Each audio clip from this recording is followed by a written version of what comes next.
سلام به شما عزیزان دل، امیدوارم حالتون خوب باشه. سلام به شما دوستان عزیز گرامی، امیدوارم حالتون خوب باشه. امیدوارم بهترین اتفاقها در سرنوشت شما عزیزان باشه. ممنون از اینکه من حمایت میکنید و در کنار من هستید. امیدوارم که من هم بتونم همونطور که شایستش هستید براتون یه ریدینگ خیلی خوب داشته باشم هر ویدیویی که براتون آپلود میکنم و امیدوارم شما هم با سابسکرایب کردن و لایک کردن و کامنت گذاشتن از من حمایت کنید تا انشاءالله بتونم بیشتر از این در خدمتتون باشم. امروز میخوام فال روز یک شنبه‌تون رو براتون بگم، فال روزانه و برای تک تک ماهای سال. خب میرم شروع میکنم از فروردین ماهی عزیزمون، ببینم که برای یک شنبه چه اتفاقهایی انشاءالله براشون قرار بیفته. خب من میبینم که فروردینی عزیز منتظر یه پول، یه ثروت، یه مالی هستن که مدت هاست دارن انتظارشون میکشن که انشاءالله تا 4 وقت دیگه حتما این مشکل مالی براشون برطرف میشه و نگرانی خاصی نداشته باشن. برای اکثرتون من میبینم این مشکل مالی از طریق یک مرد حل میشه. میرم سراغ اردیبهشت ماهی عزیزمون.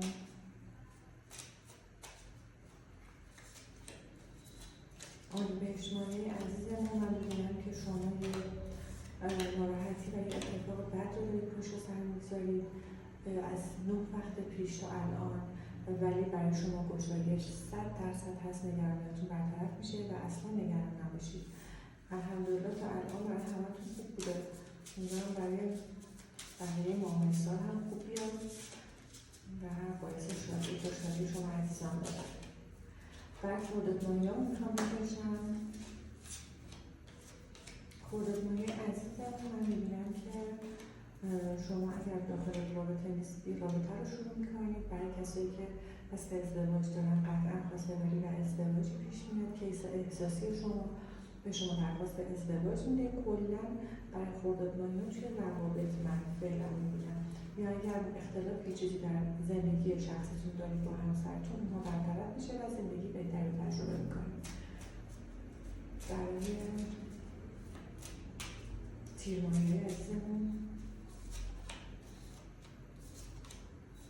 شما خبر از برگشتن یک کسی میشنوید که مهاجرت کرده و برمیگرده و شما این عزیز رو میبینید. برای شما دیدار با کسی میاد که مهاجرت کرده. اگر عزیز رو در خارج از کشور دارید به زودی به ایران میاد و شما ایشون رو میبینید. خدا شد تیرمانی ها برایشون مثل خبری ها اتفاقات خوبی در میفته. میرم سراغ مهاجرت عزیزمون ببینم که چه اتفاقی برای میفته.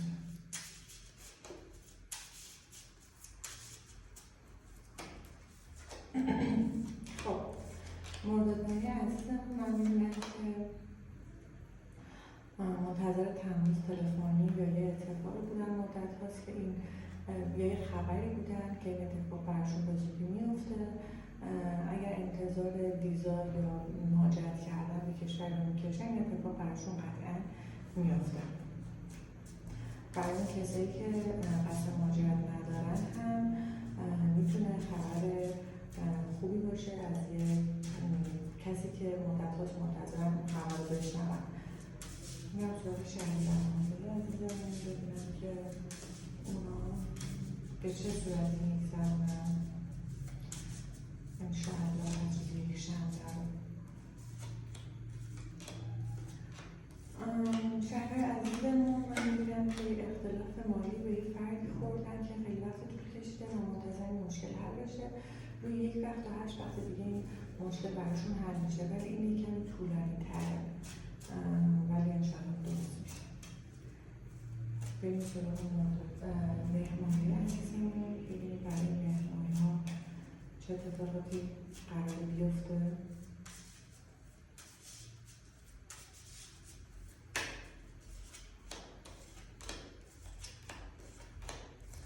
مهمانی عزیزم من میبینم که شما یه رابطه دوستی با یه فرد داشتید که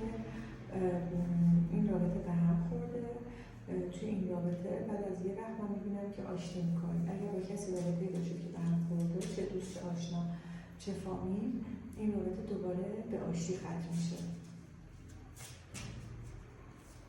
آبان ماهی عزیزمون،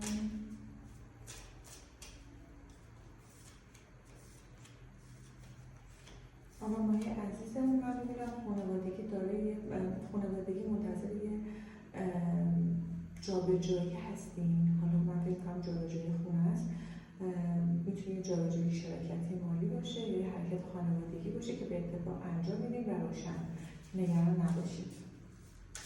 آذر ماهی عزیزمون،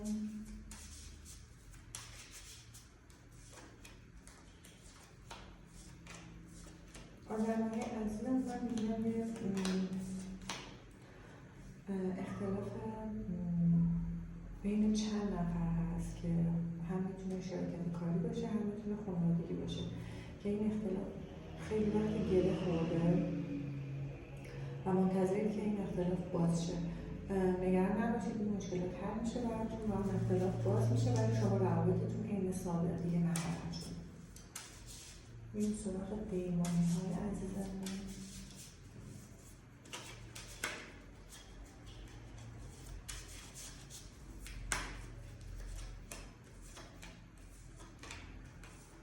خب پیمانی عزیزمون، من توی کار شما گرو بستگی و گرفتاری میبینم، ناراحتی میبینم. شما چه از نظر مالی، چه از نظر روابطی، چه از نظر اجتماعی، همه چیتون دچار بستگی شده و اینا هم به خاطر چشم زخم یا سحر و دعا هست متاسفانه. حتما صدقه بدید و سعی کنید که این سنگینی رو که یک مدت طولانی هم روی شما افتاده، سعی کنید با صدقه دادن و پاکسازی کردن این رو برطرف بکنید. ما همیشه بعد از ویدیوهامون به همراه همکارم پاکسازی رو انجام میدیم. دوره پاکسازیتون رو سعی کنید تکمیل و کامل بگذرونید تا انشالله این سنگینی رو براتون برطرف بشه. بهمن ماهی عزیزمون،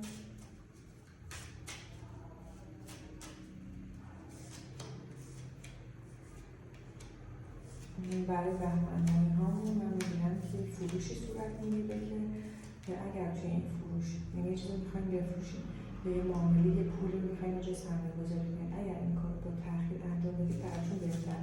الان موقع خوبی برای معامله کردنتون نیست. و آخرین ماه سال اسفندیار عزیزمون،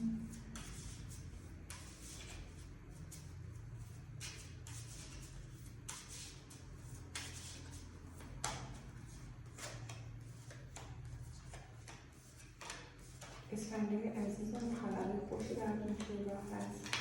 اتفاقات خانوادگی خوبی من میبینم که یک معاملاتی اتفاق میفته، یه خواستگاری و یه ازدواجی هم در اطراف شما قرار هست اتفاق بیفته. امیدوارم که به خیلی خوشی میگذره. امیدوارم که از این ریدینگمون خوشتون اومده باشه. امیدوارم اتفاقات خوبی براتون بیفته. لطفا اگر نیاز به پاکسازی دارین و رسیدن به یک آرزو و یک مرادی دارید و یا حاجتی دارید، ادامه ریدینگ رو حتما تمام ریدینگ‌های من دنبال کنید تا انشاءالله از طریق پاکسازی و انرژی قدرتمند ریکی به خواسته‌هاتون برسید. روزگار خوش، خدا نگهدار. سلام عزیزای دلم، امیدوارم که حال دلتون عالی باشه. اگر به محتوای آرام بخش شمتراپی علاقه مندین تا آخر این ویدیو همراه من باشید. یادتون نشه که دکمه سابسکرایب رو بزنید که ویدیوهای بعدی رو از دست ندید. بچه‌ها جلسه پیش در رابطه با شمتراپی برای شفای مریض باهاتون صحبت کردم. حالا امروز میخوام یه سری نکات رو به طور کلی بگم براتون. ببینید، کلا خودتون رو زیاد درگیر رنگ شمع نکنید. خیلی ها میگن حتما مثلا برای ازدواج باید شمع قرمز روشن کنیم، من برای گشایش کاری باید شمع نمیدونم سفید روشن کنیم. نه، ولی خب بهتر هست که حالا استفاده بشه، ولی خیلی خودتون رو درگیر نکنید. مثلا برای شفای مریض بهتر که از شمع سبز استفاده بشه، ولی حالا اگر از شمع سفیدم داشتین مشکلی نداره. و حواستون باشه بچه، از این شمع‌های وارمنی ما استفاده نمی کنیم برای شمتراپی. از این شمع‌هایی که به صورت استوانه هست و حدود 10 سانت هست، ما از اونها برای شمع تراپی استفاده میکنیم که حالا توی ویدیو هم این شمع البته 20 سانته که براتون گذاشتم، حالا 10 سانتش میشه دقیقاً این مقدار. از این شمع ما باید استفاده بکنید، از شمع وارمری نباید استفاده بکنید. نکته دیگه ای که حالا ویدیو قبل گفتم ولی باز هم میخوام نکته رو بهتون بگم، سعی کنید که از روغن‌های گیاهی و طبیعی استفاده کنید برای پاکسازی شمع. این پاکسازی شمع خیلی خیلی خیلی مهم هستش. یه زمان شما میان تکنیک شمع رو انجام میدید، فقط تکنیک انجام میدید، میان مثلا خواستتون رو روی شمع می‌نویسید و روشن میکنید، ولی یه زمان هست که میخواین شما پاکسازی انجام بدین. پاکسازی که خب وقتی انجام میدین قدرت و ارتعاش خیلی بیشتر میشه و خیلی سریعتر شما به خواستتون میرسین. و برای پاکسازی هم باز ویدیوهای قبلی براتون توضیح دادم، ولی باز هم میگم که از روغن‌های گیاهی استفاده کنید، مثل روغن زیتون، روغن بادوم تلخ، روغن سیگادونه. حالا اگر دیگه هیچ کدوم از اینها نبود، بیاید از روغن‌های سرخ کردنی و پخت و پز و اینجور چیزا استفاده بکنید. نکته دیگه این که قبل از اینکه میخواین شمع رو روشن کنید، حتما دستاتون رو با آب و گلاب بشورید یا مثلا با آب نمک بشورین، دستاتون رو آری از انرژی منفی بکنید. محیط رو هم با آب و گلاب پاکسازی کنید، یا مثلا یه عود یه چیزی روشن کنید که محیطتون هم پاکسازی بشه. تمام این نکات ریزی که گفتم بهتون، تمام اینها میتونه در قدرت و ارتعاش و رسیدن به خواسته هاتون براتون حائز اهمیت باشه. و بهتونم گفتم دیگه، وقتی که میخواید شمع رو پاکسازی بکنین، شمع رو میگیرین دستتون، از پایین به بالا چرب میکنید شمع رو. این میشه پاکسازی به همین راحتی. و بعد روی شمع میان اسم و فامیل و اون نیتی رو که دارید رو مینویسید و بهتون گفتم حالا میتونید به صورت فارسی بنویسید یا اینکه میتونید به صورت کد بنویسید.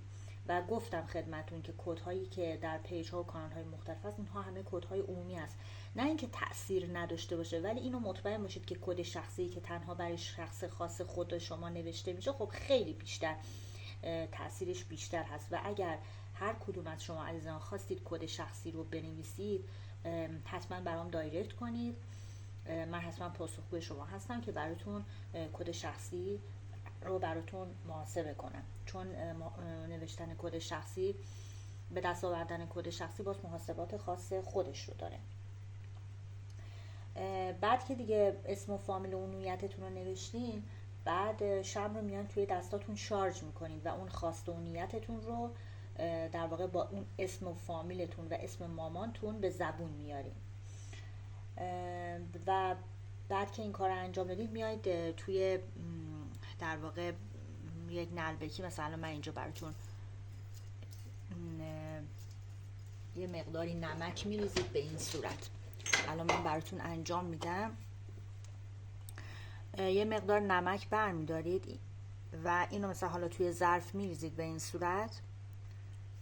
این صورت میریزید. بعد این نمک رو به حالت دایره در میارید به این صورت، ببینید به این صورت. این میشه حصار نمک. حصار نمک درست میکنید چون نمک قدرت بسیار بسیار بالایی داره در جهت پاک شدن انرژی های منفی. و بعد این شمعتون رو داخل این حصار نمک قرار میدید به این صورت. خب اگرم که شمعتون وای نمیستاد، حتما یه مقداری از ته شمع رو با چاقو برش بزنید، بعد دیگه کامل ایستادگی خودش رو داره توی ظرف.